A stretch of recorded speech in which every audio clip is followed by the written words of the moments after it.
명리를 공부하다 보면 두 번째 대운에서 학업운을 중요시해서 보곤 합니다.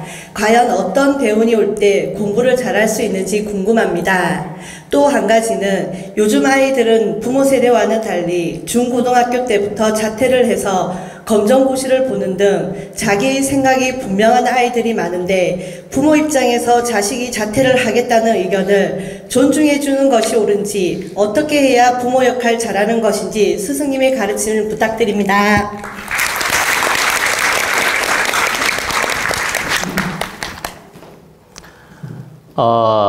사주팔자 운명적인 이야기를 이제 이곳에서 다 풀어주려면 시간이 한두 끝도 없습니다. 그러나 이렇게 이제 이 질문을 하셨으니까 제가 이제 간단하게 좀 정리해 드리겠습니다. 우리 천문지리 이제 회원들이 많이 있고, 앞으로 이제 동안고 공부가 끝나면 천문지리 회원들에게 앞으로 이제 명리학에 대해서 특강을 할 것이고 공부를 시킬 것입니다. 이제 그때는 이제 다양하게 깊은 지식을 가르쳐 드릴 것입니다. 그런데 이제 오늘 이 공개 강의에서 깊이 있게 이야기하기에는 시간적으로 부족하기 때문에 제가 깊이 있게 할 수가 없고 이제 간결하게 간단하게 말씀을 드리겠다는 뜻입니다. 어린 아이들이 태어나면 사주를 보게 되면 사주가 있고 대운이 있습니다. 그러면 사주는 연월일시 네 기둥이 사주고, 대운은 그 월을 기준으로 해서 이렇게 순행으로 가거나 역행으로 가거나 10년씩 흘러가는 운이 바로 대운입니다. 그런데 입시 때가 딱 오면은 대운이 바로 두 번째 대운에 걸려듭니다. 왜냐하면 대운이라는 건 5대운이 있는 사람, 7대운이 있는 사람, 10대운이 있는 사람, 이렇단 말입니다. 그러면 애들이 보통 19살에 시험을 보다 보니까 입시철이 되면 또 중고등학교가 되면 전부 두 번째 대운에 해당합니다. 근데 이 두 번째 해당하는 대운, 하나 예를 들어 봅시다. 그러면 쉽게 갑자년생이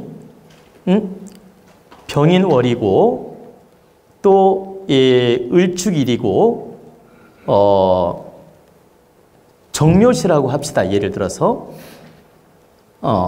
저 을축일이면 이제 시상으로 기묘시가 나오니까 원칙대로 그냥 합시다. 그럼 가령 갑자년이면 이제 병인, 그 다음에 예를 들어서요, 그리고 을축일, 그 다음에 기묘시라고 합시다. 예를 들어.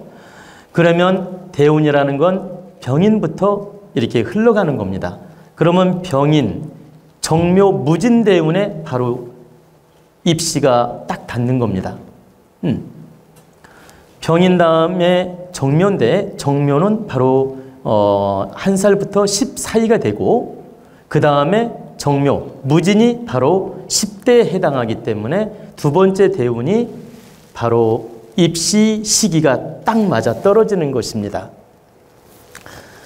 그러면 무진대운에 딱 걸려들었죠. 그러면 여러분이 지금 사주 공부를 한 분은 금방 알아듣는데, 을축일이면 무진대운이 올 때 토대운에 해당하며 바로 정제대운에 해당합니다. 토대운에 해당하며 정제대운에 해당하는데, 입시대운이 올 때 인수운이나 관운대운이 올 때, 인수는 학문이에요. 인수대운이나 관운대운이 올 때는 아이들이 공부도 잘하고 입시도 잘 보고 또 스스로 공부를 알아서 잘합니다. 그런데 사주상의 식상대운이나 재대운이 올 때는 아이들이 일찍부터 돈에 관심이 생기게 되며 어떤 재주에 관심이 생기게 되며, 예를 들어 음악이나 악기나 이렇게 있잖아요. 요즘에 방탄소년단, 뭐 이런 데 관심을 갖게 되며 이 공부에는 소홀해진다는 얘기, 예를 들면 컴퓨터 좋아하게 되고, 그래서 식상대운이나 정제나 편제대운이 올 때 보통 컴퓨터, 또 제주, 뭐 음악, 운동 이런 데 관심을 많이 갖고 또 돈에 관심을 많이 갖고 공부가 소홀해질 수가 있다. 그러면 그런 식상이나 제대운, 편제, 정제 대운이 오는 학생들한테는 어떻게 해야 되겠습니까? 부모님이 그 사주를 점검해서 이런 대운이 오니 아이가 이런 게으름을 피우고 딴짓을 하는구나 딱 알아차리고 좀 더 절도 있게 공부를 시키고 절도 있게 환경을 만들어주고 절도 있게 케어를 해야 됩니다. 네 알아서 하라는 식으로 갔다가는 큰일 납니다. 좀 더 정확한 케어가 필요하다. 근데 어떤 아이들 보면 시키지도 않았는데 자기가 공부할 거 다 하고 컴퓨터도 할 만큼만 하고 그리고 대학 입시 준비 스스로 잘하고 그래가지고 대학도 잘 가는 아이들이 있는데 그런 아이들 보면 대부분 인수, 편인 또는 정관, 편관 대운에 공부를 우수하게 잘하거나 스스로 알아서 한다는 얘기입니다. 근데 여러분들이 여기서 알아둬야 될 건 신강사주냐 신약사주에 따라 약간 차이점이 있다는 것도 아셔야 돼요. 신강사주인 경우는 식상대운이나 정제, 편제 대운이 오더라도 잘 극복을 하고 공부를 해나갑니다. 유혹이 와도. 근데 신약사주들이 식상대운이나 제대운이 올 때는 공부를 잘 안 하게 되고 딴짓을 합니다. 그리고 신강사주가 인수대운이 오면 분명히 학문운이기 때문에 공부는 하는데 권태를 많이 느낍니다. 인수대운이 와도 권태를 많이 느낀다. 그래도 공부는 합니다. 공부운이기 때문에. 그래서 이것은 좀 더 명리 공부를 한 분들이 알아듣기가 쉽고 또 명리 공부를 하는 분한테 설명을 해줘야 귀에 팍팍 꽂힙니다. 근데 지금은 공개 일반 법문하는 자리이기 때문에 더 깊이 있게 설명하기는 시간상 어렵습니다. 일단 대략 이런 정도만 알아들으시고 그래서 사주를 아이들 10대가 되면 한 번쯤 점검해봐서 아이 대운이 식상 대운인지 정제 편제 대운인지 정관 편관 대운인지 또 인수 편인 대운인지 이런 걸 점검해봐 가지고 아이 교육 방법을 찾는 것도 하나의 방편으로서 좋다. 이렇게 이해하시면 되고 또 그 아이들이 질문이 이 아이들이 검정고시를 하려고 일찍 학업을 포기하는 아이들이 있다고 지금 하셨죠? 그게 과연 옳은 것이냐? 부모로서 뜻을 따라줘야 되나? 부모로서 이걸 정확하게 잡아줘야 되나? 아이 원하는 대로 놔둬야 되나? 이걸 질문하셨는데 여러분들이 꼭 아셔야 됩니다. 상황마다 다르기 때문에 100% 아이 뜻대로 놔두라, 100% 관리를 하라 이렇게 단정지어 말할 수는 없습니다. 그러나 여러분들이 꼭 알아둬야 될 건 70%는 10대까지는 부모가 관리를 잘 해야 됩니다. 70%는. 관리를 잘해서 아이가 방향을 잘못 틀게 되면 잡아줘야 됩니다. 설득도 해야 되고. 아이 원하는 대로 무조건 놔둔다? 아니, 잘못 가서 함정에 빠지면 어떡할 건데? 아이가 지극히 신약사주인데 식상대운이 오거나 정편제 대운이 오면 그런 경우가 많아요. 학문을 포기하고 싶고 편법으로 공부하고 싶고 검정고시로 하고 싶고 대학도 들어갔다 때려치고 싶고 이런 현상이 많이 나타납니다. 그때 용기와 희망을 주고 지혜롭게 부모가 케어를 잘해서 방향을 잡아줘야지 아이 감정대로 하게끔 놔둔다? 위험한 짓이에요. 또 학창시절이라는 게 있습니다. 학창시절. 여러분 중학교 학창시절이 있었고 고등학교 학창시절이 있었죠. 그러면 초등학교 동창회, 중학교 동창회, 고등학교 동창회, 학창시절이 있지 않습니까? 우리는 성장하면서 친구도 만나고 또 선생님도 만나고 학교 분위기도 함께 공부하는 것입니다. 단지 학문만 하는 게 아니고 수학, 영어만 하는 게 아니라 그 환경도 함께 공부하는 거예요. 그렇기 때문에 가급적이면 전코스로 중고등학교를 나오고 그 다음에 대학 시험을 보는 게 현명하다. 어떤 경우에 외외가 될 수 있느냐? 아이가 천재적으로 예능적으로 발달되어 있고 학문 쪽으로는 관심이 없어요. 그리고 두 번째는 아이가 생업을 책임져야 되고, 보세요. 돈도 벌어야 되고, 환경이 너무 좋지 않아. 그런 경우. 또 세 번째는 아이가 신약사주인데 식상대운이 오고 정편제 대운이 와가지고 도저히 공부를 영위할 수 없는 정서적으로 불안한 사주들이 있어요. 정서적으로. 우울증, 심리불안, 공포증, 불안증, 또 그 뭐라 그래? 공황장애. 이런 특수성이 있는 아이들, 이런 세 가지 경우는 학교를 중단해서 검정고시로 볼 수 있다. 왜 그러냐? 학교 적응이 안 되기 때문에 도저히 유지할 수가 없거든. 오히려 학교를 무리하게 보냈다가는 아이들한테 치여가지고 더 큰 병을 가져오게 돼요.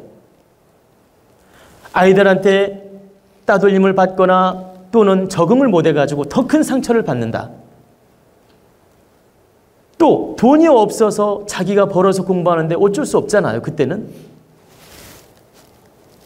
또 예능 분야라든가 특출난 재주를 타고나서 공부가 필요 없이 느끼는 아이들이 있거든. 그 아이들은 어차피 예능 분야로 발전해 나가야 되거든. 그런 아이들은 그 예능을 하기 위해서 공부를 잠시 중단하고 검정고시로 한다 하더라도 그 아이는 근본 자체가 예능성이기 때문에 필요에 따라 학교를 중단하고 검정고시로 한다 하더라도 방편적으로 괜찮을 수 있다. 이 세 가지 특수성에 해당하면 검정고시를 해도 된다는 뜻입니다. 그러나 일반적으로는 전코스로 중고등학교를 시켜서 대학을 보내는 게 좋다. 그게 정서적으로도 안정이 되고 환경적 공부를 함께 하기 때문에 아이가 커서 사회생활하는 데 득이 된다. 여러분들이 아이들이 학교 가서 수학, 국어, 영어 등등의 이런 논리적 학문만 공부한다고 생각하실 수 있는데 그렇지 않아요. 모든 환경을 접하면서 아이들은 성장하는 것입니다. 그렇기 때문에 가급적이면 전코스로 바르게 공부를 시키는 게 좋고 전코스로 관리하는 게 좋다. 그리고 부모가 70%는 관리 감독도 하고 아이를 바르게 케어하는 게 현명하다. 30%는 본인의 의견을 존중해줘도 됩니다. 근데 아이가 아직은 미숙하기 때문에 부모 의견을 70% 반영을 해야 된다. 그리고 아이가 대학을 갔어요. 그리고 21살이 됐어. 이때가 딱 되는 순간 아이 의견을 70% 존중해줘야 됩니다. 모든 건 아이 스스로 결정하게 해줘야 되고 아이 스스로 분별하고 판단하고 자기 인생을 책임지게 해줘야 됩니다. 그리고 30%만 부모가 관리 감독하고 후원자가 돼주는 겁니다. 그리고 21살이 넘게 되면 여러분들은 부모로서 후원자 역할을 하는 거예요. 그리고 30%만 우리 아이들이 잘하는지 관심을 갖는 거죠. 그것도 간섭하라는 얘기가 아니에요. 관리를 잘해주고 관심을 가져주고 잘 방향을 잡아가는지 어떤 큰 틀에서 관심을 가져주라는 뜻입니다. 이렇게 30%만 후원자 역할하면서 관심을 가져준다. 그리고 모든 건 70% 자기가 책임지고 가게끔 도와줘야 된다. 그래야 그 아이가 바르게 성장을 하지. 부모가 21살이 넘었는데도 70% 간섭하고 잔소리하고 뭐 하니 마니 잠자니 안 자니 이런 걸 일일이 따지면서 간섭하기 시작하면 그 아이는 쪼잘해집니다. 그렇기 때문에 절대 어머니들이 아셔야 될 건 크게 야단을 치기도 하고 크게 혼도 내고 크게 점검하는 건 괜찮아요. 그러나 일일이 간섭하지 마라. 여기서 크게 야단을 친다는 말은 아이가 너무 방향이 잘못 가면 보세요. 너무 게으름 피우고 너무 방향이 비틀어져 있어. 그리고 하는 짓이 너무나 불손해. 이때는 그냥 방치하면 안 돼요. 일생일대 의리를 끊더라도 한판 해야 돼. 네가 이런 식으로 내 자식 역할을 하려면 너 내 자식 하지 말자. 네 멋대로 이렇게 개판으로 인생을 살려면 너 나한테 엄마라고 부르지도 마라. 네가 우리 가정에서 득되는 사람이 돼야지 네가 애물단지가 돼서 되겠느냐. 나는 너 때문에 불행하고 싶지가 않다. 네가 등신같이 자라가지고 나중에 등신 같은 인생을 살면 나도 불행하고 너도 불행하다. 그러니 나는 이 꼴을 못 보겠다. 네가 나가서 알바를 해서 살든 네가 나가서 공부를 하든 네 멋대로 인생을 살아라. 나는 이 꼴을 절대 볼 수가 없다. 그러면서 단판을 지어야 돼요. 다시 말하면 뺨때기를 따르든 회초리를 들든 이판사판 한 번 크게 야단을 치는 건 괜찮다. 그런데 사소한 걸로 일일이 간섭하고 일일이 따지고 일일이 잔소리하지 말라는 뜻이에요. 네 인생은 네가 책임져야 되고 네가 점검하고 네 이념을 세우고 살아야 된다. 그리고 부모가 절대 책임져 줄 수 없다. 네가 바르게 설계해서 사는 것만이 너의 행복을 추구할 수 있고 네가 앞으로 미래를 바르게 사는 방법이 될 수 있다. 또 그렇게 살아야만이 너의 인생을 빛나게 살 수 있다. 부모는 너를 키워줬을 뿐이지 너의 인생을 책임질 수는 없다. 이렇게 정확하게 아이한테 이해를 시키고 입력을 시키고 단판을 짓는 건 좋다. 그렇게 단판을 지어서 아이로 하여금 깨우침을 갖게 하는 건 좋다는 얘기입니다. 그리고 여러분들이 또 가서 너무 막 나갈까 봐 이 한마디 더 하는데 이것은 심각한 문제가 있는 아이들한테 단판을 지란 얘기고 심각한 문제가 없을 때는 타협적으로 대화를 하고 타협적으로 이해를 시키고 타협적으로 설명을 해줘야 됩니다. 이렇게 살면 안 되는 이유를. 그리고 아이로 하여금 감동적으로 이렇게 방향을 잡아갈 수 있게끔 도와줘야 됩니다. 다시 말씀드리면 아이들이 다 컸는데 부모가 감정적으로 대하면 아이도 감정적으로 나가죠. 그렇기 때문에 최대한 부모가 감동적으로 아이를 이해시키고 아이가 상처가 있다면 치료도 해주고 아이가 아픔이 있다면 품어도 주고 정말 부모가 잘못했다면 진정으로 사과도 하고 여러분 아이들 가슴속에 응어리 있는 아이들이 많아요. 그래서 그걸 대화로 이끌어서 내가 잘못한 게 있다면 사과도 하고 아이 마음을 풀어줘야 됩니다. 응어리가 있는 아들이 응어리가 있는 딸들이 이렇게 반항을 하는 경우가 많거든. 그렇기 때문에 그런 문제점이 있는가 점검해보고 부모가 잘못했다면 끌어안고 사과도 하고 풀어줘야 된다. 그래서 감동의 물결로서 아이를 동화시키는 것이 우선이다. 그렇게 동화시켜서 도저히 안 될 때는 때로는 강법도 필요하다고 설명한 것이지, 여러분들이 잘 하지도 안 해놓고 엄마 아빠 역할을 바르게 하지도 안 해놓고 부모 역할을 정확하게 완벽하게 바르게 하지도 않고서 아이만 탓하고 야단치고 욱박지르고 단판을 지란 얘기가 아니란 얘기입니다. 그래서 여러분들이 먼저 부모로서 점검을 하고 그 다음에 아이를 감동시키는 노력을 하고, 또 그도 안 될 때는 강법도 때로는 필요하다. 이렇게 30% 노력하는 건 좋지만 그 이상의 간섭을 하거나 집착을 하는 건 옳지 않다. 그건 아이를 돕는 게 아니라 아이를 더 힘들게 하는 것이다. 여러분들이 이런 이치를 알고 바르게 노력하라는 뜻입니다. 아시겠죠?